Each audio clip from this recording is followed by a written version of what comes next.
हमारा दूसरा सब्जेक्ट आज का वो है सीएसएस के कुछ स्टूडेंट्स हैं जो कि कुछ मसाइल का शिकार हैं। हमने इससे पहले मेरे सवाल में भी बात की है उस हवाले से, और वो ये है कि पिछले साल का रिजल्ट अब तक आया नहीं, जो 2024 फरवरी के अंदर एग्जाम्स हुए थे, और अब 15 अप्रैल को नेक्स्ट एग्जाम जो है वो स्केड्यूल्ड है। तो इट्स बिन अ ईयर, पिछला रिजल्ट नहीं आया। यूजुअली कॉमन प्रैक्टिस होती है कि 8-9 महीने के अंदर रिजल्ट आ जाता है। तो जी बिल्कुल, ये हमने इस पे किया है और बड़ी तफसील से हमने बात की थी। ज़्यादा तफसील से नहीं की थी, लेकिन थोड़ी सी बात हमने की थी मेरे सवाल में, और उस पर काफ़ी अच्छा रिस्पांस आया है लोगों को। ये कंसर्न, देखिए मुझे तो कंसर्न इसलिए है कि मैं जानता हूँ लोगों को जो सारी ज़िंदगी ख्वाब बुनते हैं कि वो बड़े होंगे, पढ़ेंगे, सीएसएस के एग्ज़ाम में बैठेंगे, पास होंगे और पाकिस्तान में एक अच्छी जॉब करेंगे। देखिए पाकिस्तान में 2-3 नौकरियाँ ही हैं ना, या फौज में चले जाएं आप, या आप किसी ऐसे डॉक्टर बन जाएं, या आप किसी अमीर और टाउट वकील के घर में शादी कर लें और उसकी बुनियाद पे आप जज लग जाएं। ये दूसरी नौकरी है। तीसरी नौकरी जो है, जो इस पे मेरिट पे पाकिस्तानी नौजवान पढ़े लिखे, वो है सीएसएस कर लें और एक इज्जत के। हालांकि सीएसएस का जो इनका निज़ाम है ना, इनके इम्तिहान का, वो इंतहाई घटिया है, बसीदा है।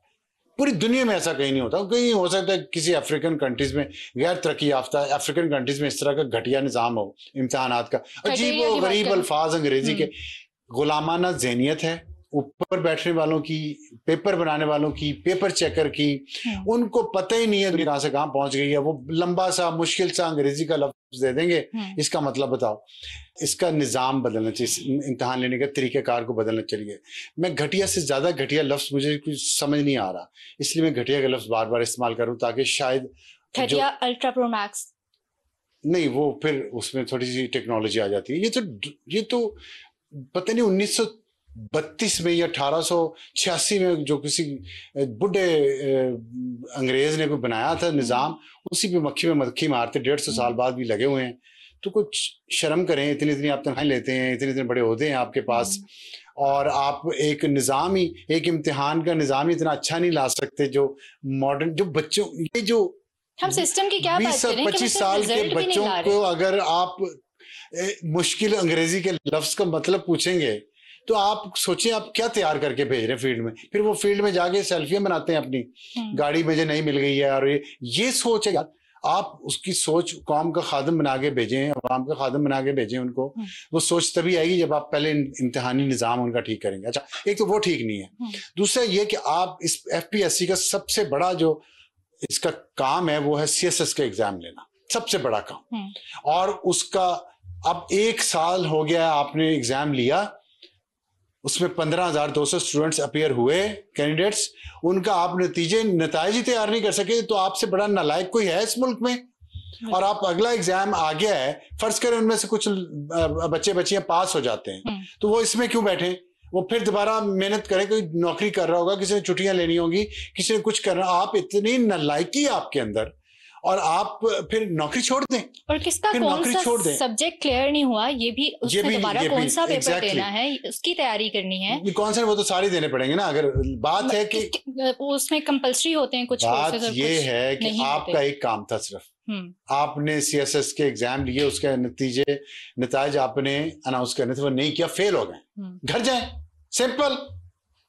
क्यों चिमटे हुए हैं नौकरी को भी, इस मुल्क को भी जोंक की तरह आप चिमटे हुए हैं। 35-35, 40-40 साल आप जोंक की तरह चिमटे रहते हैं इस मुल्क को, और फिर मजीद एक नौकरी कर लेते हैं। बस करें यार, कुछ 40s में 50s में लोगों को आने दें जिनको पता हो दुनिया किधर जा रही है, जिनको पता हो एल्गोरिथम क्या होता है। इनको पूछे तो एल्गोरिथम क्या है, जो पेपर बनाने वाले हैं, पूछे इनसे आर्टिफिशियल इंटेलिजेंस, इनसे पूछे डीप सीक क्या है। ये कहेंगे डीप सीक है मतलब गहराई में जाके तलाश करना, मतलब ये। और डीप सीक ने एक दिन में नास्डेक और न्यूयॉर्क स्टॉक एक्सचेंज $1 ट्रिलियन का नुकसान कर दिया।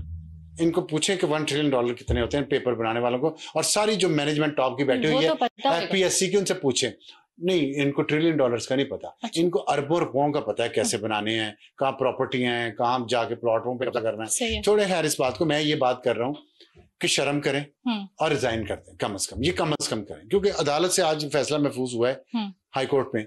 और मोहसिन अख्तर कियानी साहब ये सुन रहे थे केस, तो और उन्होंने तलब भी किया हुआ था उन्हें, ठीक है तलब किया था, वो तो एक अलग बात है, लेकिन मैं ये समझता हूँ कि मेन काम है, बहुत सारे एग्जाम लेते हैं, मेन है CSS जो क्राउन है, FPSC का सबसे बड़ा इम्तिहान, वो फ्लॉड है, वो फ्रॉड भी है, वो घटिया निजाम है, लेकिन एक वो सबसे बड़ा इनका है crown, feather in the cap, वो आप फेल हो गए उसमें, तो आप अब छोड़ दें अपने ओहदों को, घर जाएं। ठीक है। और ये लोगों के मुस्तकबिल, बच्चों के मुस्तकबिल से ना खेलें। इस मुल्क में पहली अपॉर्चुनिटीज बहुत कम है, जो लोगों को अपॉर्चुनिटीज हैं उन्हें उनसे भी मायूस ना करें कि वो वहां से भी वो मुल्क से फरार हो जाएं। तो बस करें, इस मुल्क की आप जान छोड़ दें। आपने टैक्स पेयर्स के पैसे 35-35 40-40 साल खाए हैं, अभी पेंशनें भी ले रहे होंगे, एक और नौकरी करने की क्या जरूरत है यार? आप पेंशन पे गुजारा करें। गोल्फ कोर्स आपको हमने बना के दिया हुआ है, वो भी हमारे टैक्स के पैसों से घास कटती है, वहां पे पानी दिया जाता है उसको, और वहां पे कैडीज जो हैं आपके वो स्टिक्स उठा के फिरते हैं। टी ऑफ करें, सही है, हैप्पी आवर करें, मौज करें यार। ये 30s 40s 50s के लोगों को पे छोड़ दें, ये मुल्क आपसे बेहतर चला लेंगे। बस करें। बहुत मुश्किल होता है एग्जाम्स की प्रिपरेशन करना, तो मैं ये मेरा ये इस पे रिजल्ट का, तो बस करें नहीं कहें। ऑलराइट, तो बहुत ज्यादती कर रहे हैं ये इस मुल्क के निजाम के साथ और इस इदारे के साथ। ठीक है। और मोहसिन अख्तर साहब ने एक बहुत अच्छा बात कही, उनके इस मुल्क के तमाम इदारे, पार्लियामेंट और जुडिशरी और एग्जीक्यूटिव कोलैप्स कर चुके हैं। तो इस बात पे मैं उन्हें, इस बात पे तो मैं उनसे मुत्तफिक हूँ, और इस बात पे भी मुत्तफिक हूँ कि उन्होंने कम से कम उनके मुंह से जुडिशरी का नाम तो निकला। और मेरा उनसे गुजारिश ये है कि दिन रात जुडिशरी की बात किया करें, ज्यादा अच्छा लगेंगे।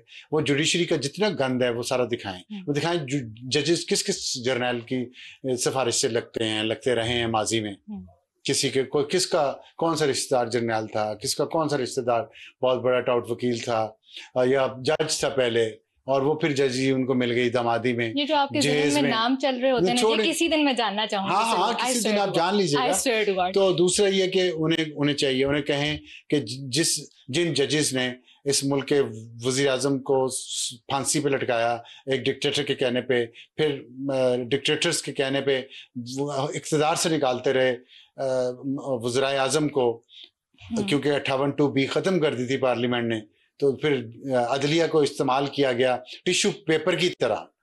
तो उनकी तस्वीरें उतरवाएं जो जिन अदालतों में लगी हैं, और उनके खिलाफ बात किया करें, उनको क्रिटिसाइज किया करें, जिस तरह हम अपने एंकर्स को क्रिटिसाइज करते हैं जिन्होंने नफरत फैलाई इस मुल्क में, जिन्होंने झूठ भरा लोगों के जहनों में, और जो आज भी डॉलर कमा रहे हैं झूठ और नफरत बेच के, अपने बच्चों को झूठ और नफरत की कमाई खिलाते हैं। तो अल्लाह ताला भी तो एक दिन उनके से हिसाब लेगा ना। बिल्कुल।